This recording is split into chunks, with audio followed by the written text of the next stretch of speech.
நீங்க யாரோ நினைக்கிறீங்க.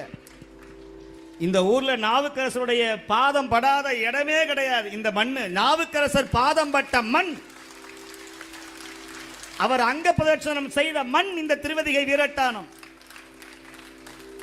1500 ஆண்டுக்கு முன்னாடி இதே விடிகாத்தால வெள்ள புடவை காவி புடவை அணிந்த திலகவதியார் என்கிற மாங்கல்யம் தாங்காத ஒரு மகோதை, ஒரு அம்மையார், ஒரு அடியார் தம்பியார் உளராக வேண்டும் என வைத்த தயா உள்ளத்தோடு ஒரு வருஷம் கிடையாது ஐயா, 40 வருஷம் விண்ணப்பம் வைக்கிறாங்க இந்த சாமி கிட்ட. அதிக வீரட்டானே என் தம்பியை எப்படியாவது கொண்டு வந்துரு சுவாமின்னு.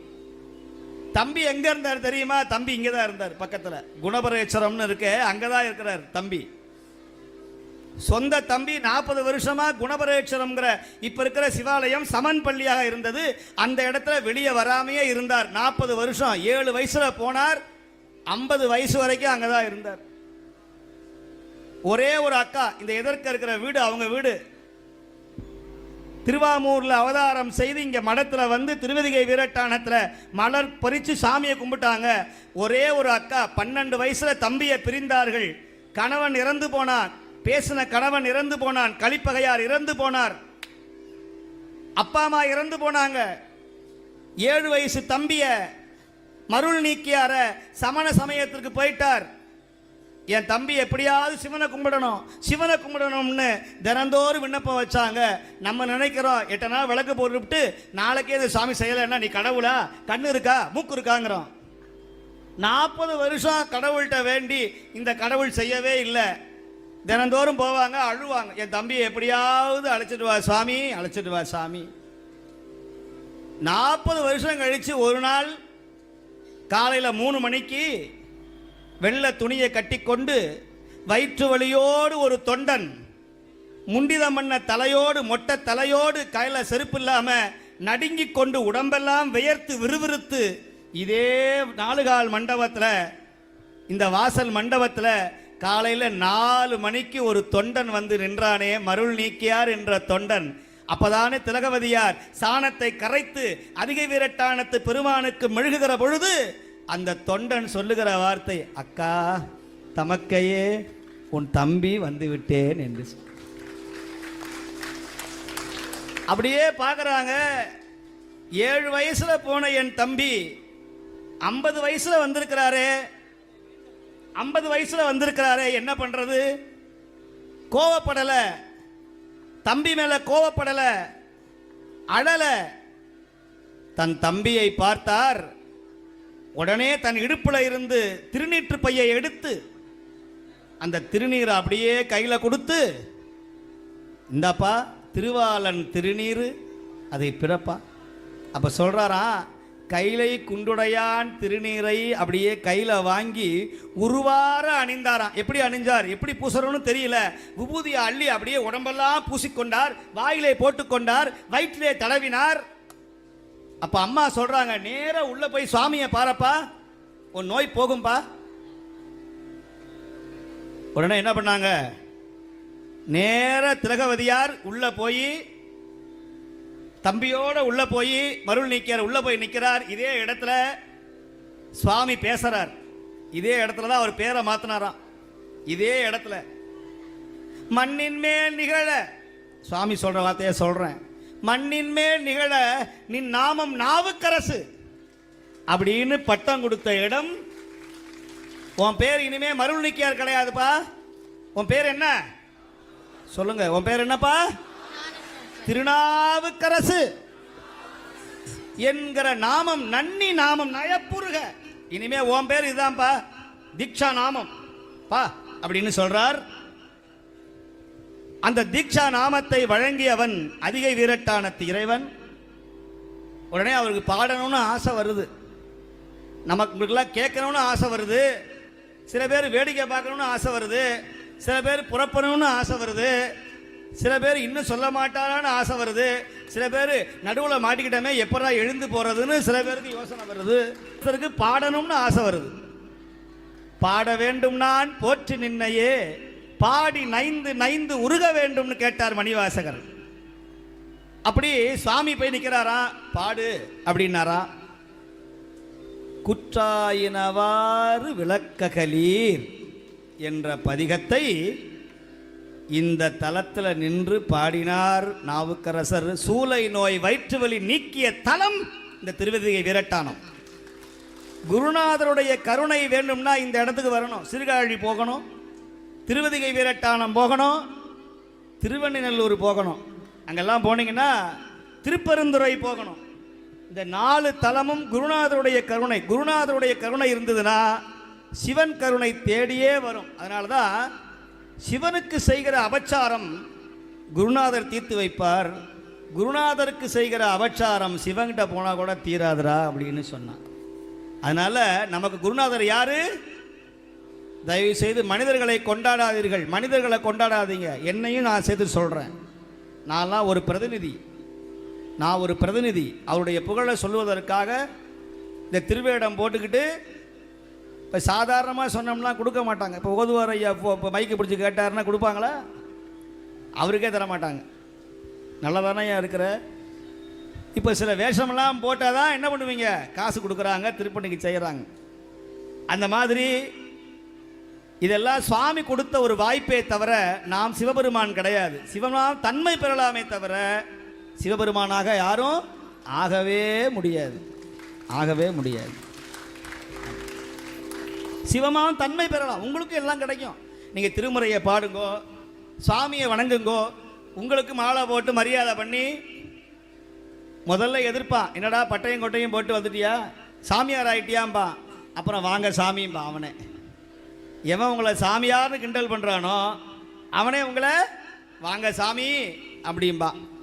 அதனால் இந்த பதிகத்தை இந்த இடத்துல இந்த நேரத்தில் யாரெல்லாம் பாடுகிறார்களோ, யாரெல்லாம் கேட்கிறார்களோ அவர்களுக்கு திருவதிகை வீரட்டான பெருமானுடைய கருணை நிச்சயமாக கிடைக்கும். இந்த நேரத்தில் இந்த பதிகத்தை இங்கே பாடுறது, இந்த மாதிரி வாய்ப்பு யாருக்கும் கிடைக்காது. அதனால் தவற விட்டு விடாதீர்கள், தவற விட்டு விடாதீர்கள்.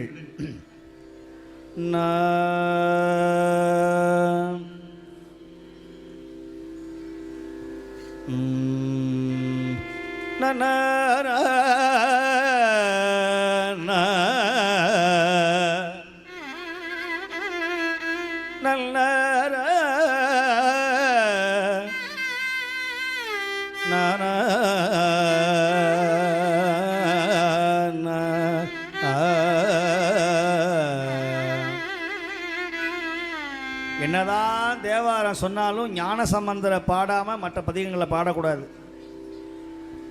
ஒரு அன்பர் கேட்டார், வயசுல மூத்தவர் நாவுக்கரசர், அவரை முன்னாடி வைக்காம ஞானசம்பந்தர் வச்சிருக்கிறாங்களேன்னு கேட்டார். நாவுக்கரசருக்கே குருநாதர் ஞானசம்பந்தரும் தெரியல அவனுக்கு. அதனால தான் உமாபதியார் பாடி இருக்கும்போது என்ன பண்ணியிருக்கணும், என்ன பண்ணியிருக்கணும்? ஆழிமிசை கல்மிதப்பில் அணைந்த பிற அடி போட்டின்னு முதல்ல பாடிவிட்டு அடுத்து என்ன பாடியிருக்கணும்? பூழியருக்கோன்னு பாடியிருக்கணும் அல்லவா? அப்போ அவர் ஞாபகம் இல்லாமல் பாடி விட்டாரா, இல்லை இவனுக்கு தான் ஞானம் அதிகமா? உமாபதியாரை விட உனக்கு ஞானமாடா?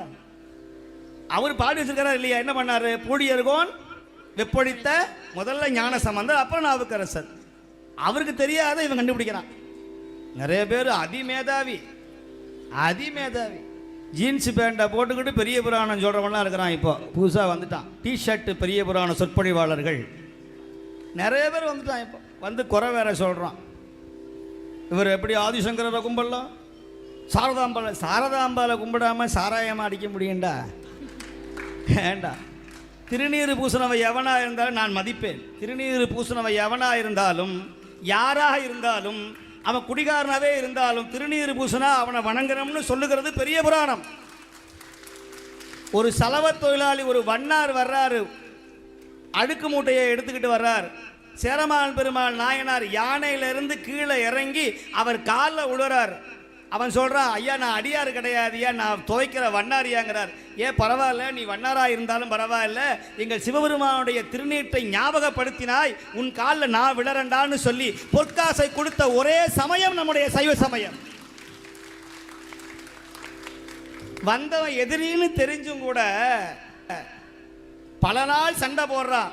ஏனாதி நாயனார் ஒரு நாயனார் தோத்து அடி வாங்கிட்டு போறான்.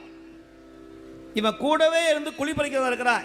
அந்த ஆளை கொல்லணும்னா ஒரே விஷயம், நீ நெத்தியில் சும்மாவாகி திருநீர் பூசிட்டு போ, ஒன்று அந்த ஆள் கொல்ல மாட்டான்டான்னு எவனோ ஒருத்த கிளப்பி விட்டுட்டான். 3ஆம் படைன்னு பேர். இவன் திருநீரை எங்கேயோ தூணில் இருக்கிற திருநீரை, இப்போ வாங்குற எல்லா திருநீரையும் பாருங்கள், எல்லா தூணில் இருக்கும், எல்லாம் சாப்பீஸ் பவுடர் எல்லாம் வாங்கி வாங்கி உப்புன்னு ஊதும். சில பேர் தொடச்சிட்டு போவான், அடுத்த சட்டையில் போடுவான், தூணில் போடுவான். இவன் என்ன பண்ணா, அதிசூரன்னு ஒருத்த கெட்டவன் இந்த திருநீரை எடுத்து நெத்தியில் பூசிக்கிட்டு தன்னுடைய கேடயத்தை, சண்டை போடணும்னா இந்த கையில் கத்தி இந்த கையில் கேடயம் இருக்கணும், பழைய படத்தில் வர்ற மாதிரி, அப்படி அந்த கேடயத்தை அப்படி மனசுக்கிட்டே வர்றான். அப்படி இந்த கத்தியை எடுத்துக்கிட்டே வர்றான். நாயனார் பார்க்குறார், ஏனாதி நாயனார், என்னடா நேற்று வரைக்கும் ஒழுங்காக வந்தால் அடி வாங்கிட்டு போவான் வடிவேல் மாதிரி, அது போன மாதம் அந்த மாதிரி, இன்னைக்கு நம்ம புதுசாக இப்படி வரானே என்னன்னே தெரியலையே அப்படின்னு வர்றான். பக்கத்தில் வந்த இந்த அதிசூரன்கிற கெட்டவன் ஏனாதி நாயனார் முன்னாடி கேடயத்தை நகர்த்தினான். இவர் வெட்ட வந்தார் பாருங்க, அவன் நெத்தியில திருநீர். கண்டபோதே கெட்டேன், யார் சொல்றா? ஏனாதியார் சொல்றார், கண்டபோதே கெட்டேன் அண்டபிரான் சீரடியார் இவர் ஆயினார்.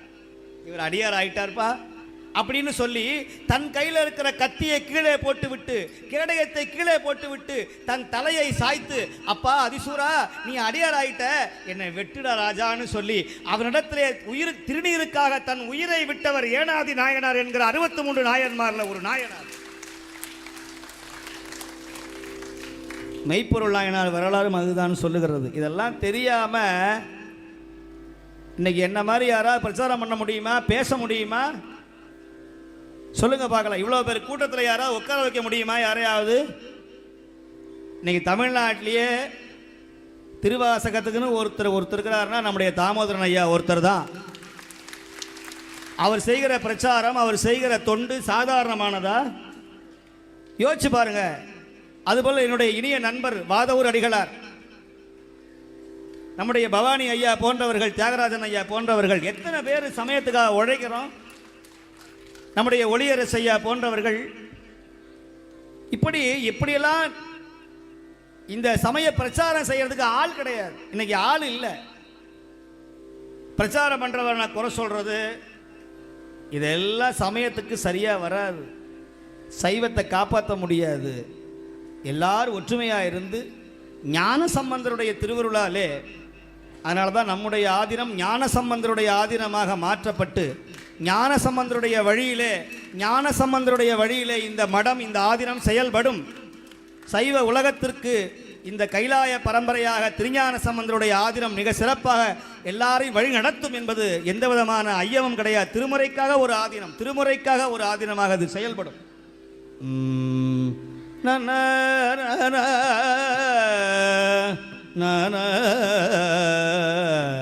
தோடுடைய செவியன் விடைய அதிசூடி, தோடுடைய செவியன் விடைய அதிசூடி.